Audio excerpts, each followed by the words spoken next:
after such a disastrous center. Boy, it never ceases to amaze me when you see an athlete, especially in gymnastics, get right back up on the bar and turn in a performance like that.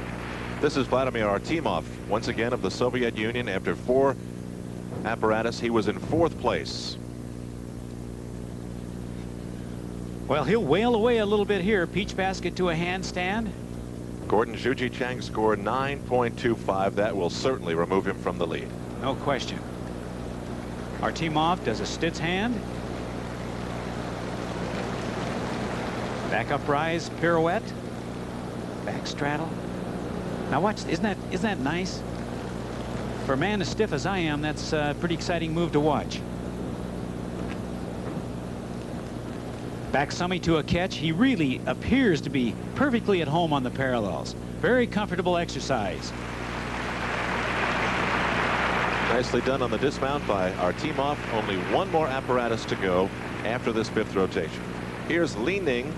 He needs a 9.85 to take the lead as he prepares his mount and floor exercise. And watch this. It's a double twisting, double back somersault. Oh, boy. Oh, is that nice?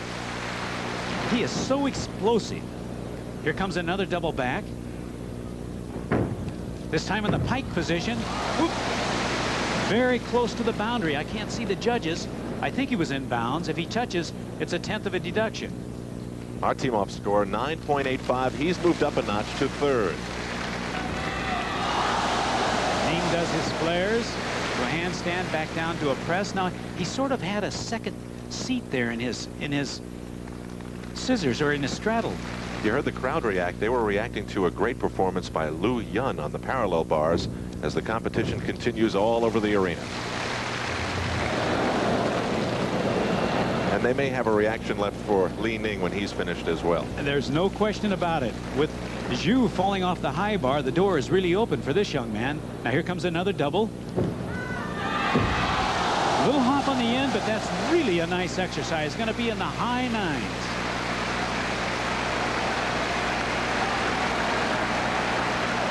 Li Ning, who was able to win 3 gold medals at the Olympic Games in Los Angeles on floor exercise, pommel horse, and the rings. Watch it again. All right, we're going to take a second look at the vault. Pardon me, at the mount. It's going to be a double twisting, double back somersault. Now that's just a whole lot going on up there. Imagine what this thing feels like the first time he tried it. Now falling out is a real planned cover move. And the score for Li Ning, 9.75. So he does not take the lead. And after 5 rotations with only 1 to go, Yuri Korolev has the lead. Li Ning is in 2nd. Along with Alex, our same-day coverage of the World Cup Gymnastics event in Beijing continues. And this huge stage at the Capitol Gymnasium is set for what could be a dramatic finish. No, the Japanese haven't done well, and Silvio Kroll hasn't done well, but the Soviets and the Chinese, they have been magnificent. Here is Vladimir Artemov. And there's a one-arm giant. This event has become so exciting with the advent of one-arm giants and release moves such as the Tkachev, the flyaway half-turn you just saw Artemov perform. Now, this event has to be predominantly giant swings, and it has to include those moves, the L-grip giants or eagle giants. Artemov only 1/100th of a point away from the lead. Prior to this, the final apparatus. Good job, Al. It's going to put him right up there. Meantime, the 2 leaders, Li Ning and Yuri Korolev, yet to perform. Here is Li Ning. Now, I think Li Ning is at a distinct disadvantage having to work the pommel horse last. It's such a dangerous event to work, and Korolev is working high bar, which is like his playground.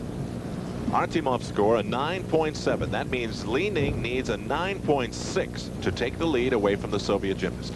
Well, if he continues this pace, it should be no problem. Li Ning is working very, very well. His flares down to the end. Now watch his dismount. He'll hop all the way down to the end of the horse. Oh, good job. I think you're looking at the new leader. The loudest roar of the competition, no question about it, for Li Ning. And that leaves the fate of the World Cup of '86 up to one man and one man alone.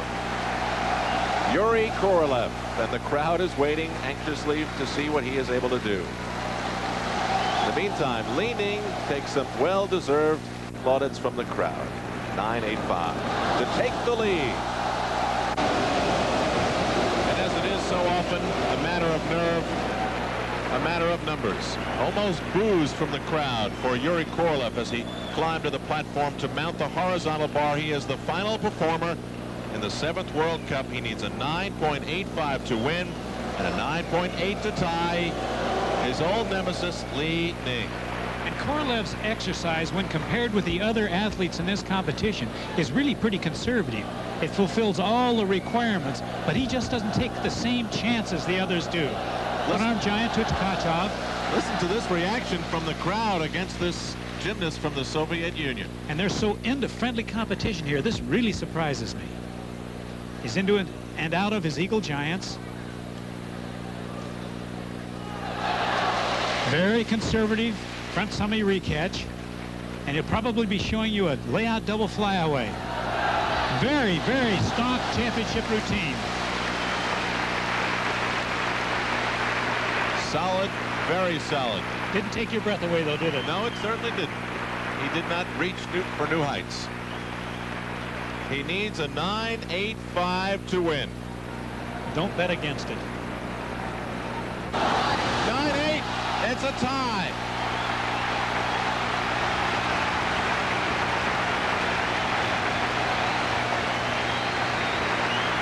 Li Ning and Yuri Korolev have tied. And so here are the final standings at the World Cup of Gymnastics for 1986. A tie between Yuri Korolev and Li Ning of China. They've gone at it for so many years, and they did it once again here in Beijing. And 3/10 behind them, another spine Soviet gymnast, Vladimir Artemov. When we return to Beijing, China, we'll find out if our intrepid search party found the golf ball that Jim McKay hit over the Great Wall almost 10 years ago. This is driving us up a wall here. Ah! I got it! I got it! Jim! We found it! Here it is! I can't believe you did that, Al. That's fantastic. There it is. Wait a minute. Wait a minute. I was playing a Pinnacle 7. This is a Genghis Khan 3? What? Jim, oh, no.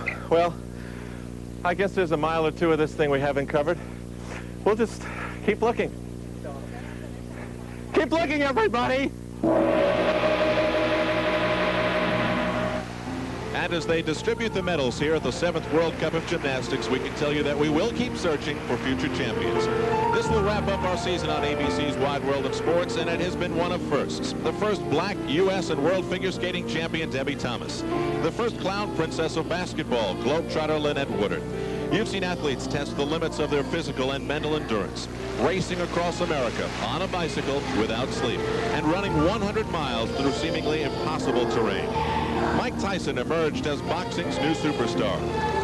Jerry Cooney convinced everyone that he is back. We continue to follow the careers of the Olympic boxing champions, including Mark Freeland and Evander Holyfield, the first 1984 Olympian to win a world title. We've seen the thrill of victory and the agony of defeat. 1986 marked the 25th anniversary of ABC's Wide World of Sports, celebrating some of the most important events in sports over the past quarter of a century. And throughout the year, we've moved toward the future, presenting more live events than ever before and reporting on some of the most controversial issues in sports. And we feel pretty special here in Beijing, wrapping up the 26th season with the first same-day coverage of any sporting event in China. The Wide World of Sports will return once again in December when we try to make the wide world a little closer, a little smaller, and a lot more personal once again. Please join us in December.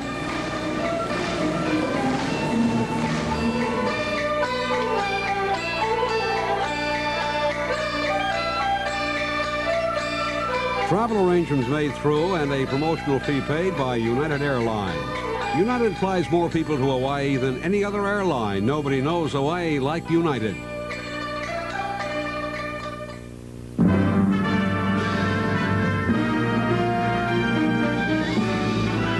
Spanning the globe to bring you the constant variety of sport.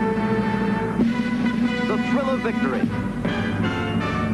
and the agony of defeat. The human drama of athletic competition. This has been ABC's Wide World of Sport. Brought to you by L.A. Beer from Anheuser-Busch, the cool way to kill a hot thirst. By McDonald's, it's a good time for the great taste of McDonald's. By Owens Corning, our building products put your house in the pink. And by Ford and your local Ford dealer. Have you driven a Ford lately?